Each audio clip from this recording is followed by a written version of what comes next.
साथियों नमस्कार।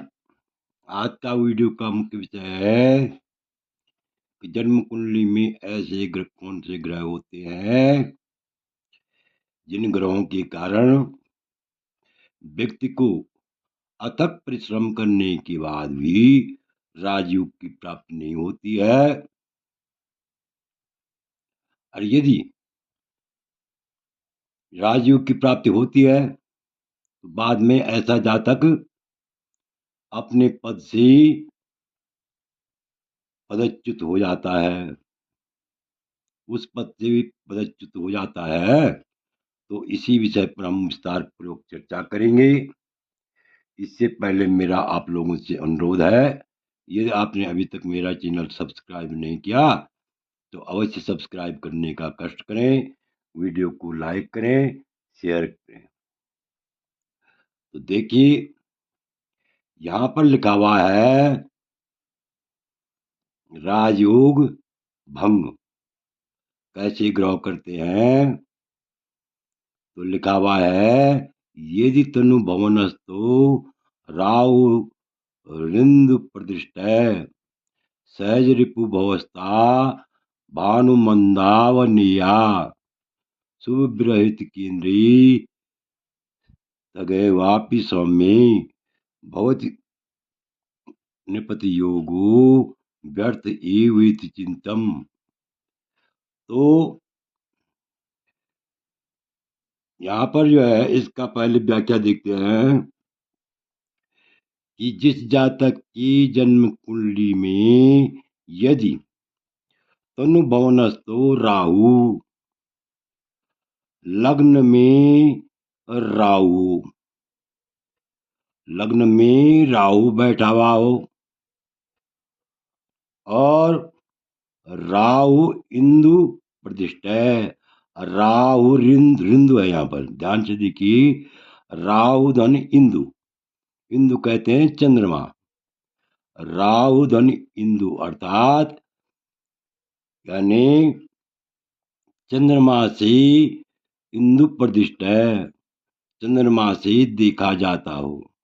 यदि किसी जातक की जन्म कुंडली में लग्न में राहु स्थित हो, लग्न में राहु बैठा हुआ हो और इंदु प्रतिष्ठा चंद्रमा से देखा जाता हो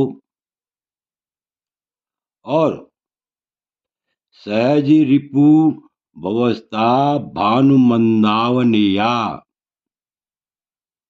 यहाँ पर ध्यान दीजिए तृतीय सहज कहते हैं तृतीय, रिपु कहते हैं षष्ठ और भवस्था अर्थात एकादश। यहाँ पर ध्यान दीजिए तृतीय भाव में, षष्ठ भाव में और एकादश भाव में, तृतीय स्थान में, षष्ठ स्थान में और एकादश स्थान में क्रम से सूर्य भानु मंदावनीय, क्रम से सूर्य शनि और मंगल स्थित हों।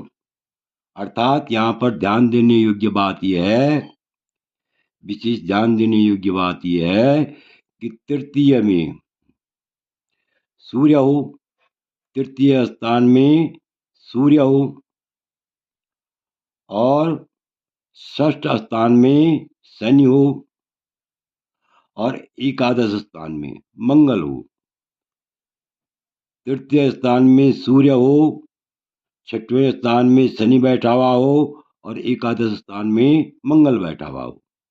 यदि ग्रहों की कुंडली में ऐसी स्थिति हो तो ऐसे जातक के राजयोग निष्फल हो जाते हैं और इसके साथ ही शुभ ग्रह केंद्र में नहीं हो, कोई भी शुभ ग्रह केंद्र में नहीं बैठा हुआ हो या सप्तम स्थान में स्थित हो तो ऐसे जातक का राजयोग नृपति योग है व्यर्थ एव इति चिंतम। ऐसे जातक के का राजयोग यानी निष्फल हो जाता है, अर्थात राजयोग भंग हो जाता है। अब भावार्थ से और भी स्पष्ट हो जाएगा। जिस जातक की लग्न में स्थित होकर राहु, अर्थात जिस जातक की लग्न में राहु बैठा हुआ हो और चंद्रमा से देखा जाता हो और तृतीय षष्ठ एकादश में क्रम से सूर्य शनि मंगल स्थित हो, अर्थात तृतीय में सूर्य हो, तृतीय स्थान में सूर्य हो और षष्ठ स्थान में शनि बैठा हुआ हो और एकादश स्थान में मंगल बैठा हुआ हो, इस प्रकार से ये क्रम से बैठे हुए हों और शुभ ग्रह केंद्र से रहित हों या सप्तम में स्थित हों, तो ऐसे जातक का क्या होता है, राजयोग निष्फल हो जाता है। यदि संयोग वश राजयोग की प्राप्ति हो भी जाती है बाद में वह पदच्युत हो जाता है। आगे देखिए, केंद्रेशु शून्येषु शुभ नभो गए रस्तम गत नीच गृह स्थिर तैवा चतुर्ग्रह मंदिर नृपाल योगा प्रलयम प्रियाति।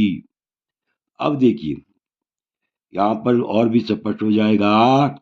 यदि किसी जातक की जन्म कुंडली में शुभ ग्रह केंद्रेशु शून्य, केंद्र में शून्य हो, केंद्र में शून्य हो मतलब केंद्र में नहीं बैठे हुए हों।